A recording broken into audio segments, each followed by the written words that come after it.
മായാവി കിട്ടിപ്പോയി. ഹിഹി. അമ്മ എന്താ ഇതുവഴി? ഏയ് ഒന്നുമില്ല. അയ്യടാ, മായാവിയെ കിട്ടിയോ? ആ കിട്ടി. എന്നിട്ടെന്താ ഒരു സന്തോഷമില്ലാത്തത്? എന്താണെന്നറിയില്ല, സന്തോഷം തോന്നുന്നില്ലടാ, മൊത്തം നിരാശയാ. നേരത്തെ മായാവിയെ കിട്ടിയപ്പോഴൊക്കെ കുപ്പി പൊട്ടിയെന്ന് ഓർക്കുമ്പോൾ അതുള്ളതാ. ഇത്തവണയും പൊട്ടുമോ എന്നൊരു ടെൻഷൻ. പൊട്ടില്ല എന്നും പറയാൻ പറ്റില്ല. ചുരുക്കി പറഞ്ഞാൽ സന്തോഷമില്ല, ടെൻഷനേ ഉള്ളൂ. ഇതിനെയാണ് ഡിപ്രഷൻ എന്ന് പറയുന്നത്. ഡിപ്രഷറോ?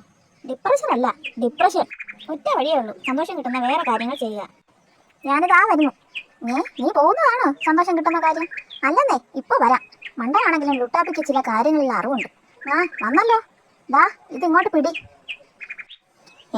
ഇതെന്താ? പാറ നെല്ലിക്ക. എറിഞ്ഞാൽ പാറയാക്കുന്ന നെല്ലിക്കയാ. ഇതാ കണ്ടോ.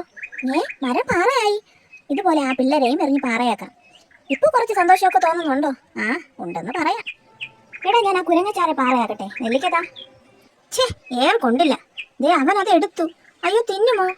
ഇല്ല, തിരിച്ചെറിഞ്ഞു. മാറിക്കോ. ചതിച്ചോ? ഏറെ കൊണ്ടു. ഇപ്പോൾ സന്തോഷം തോന്നുന്നുണ്ടോ അമ്മൂമ്മേ?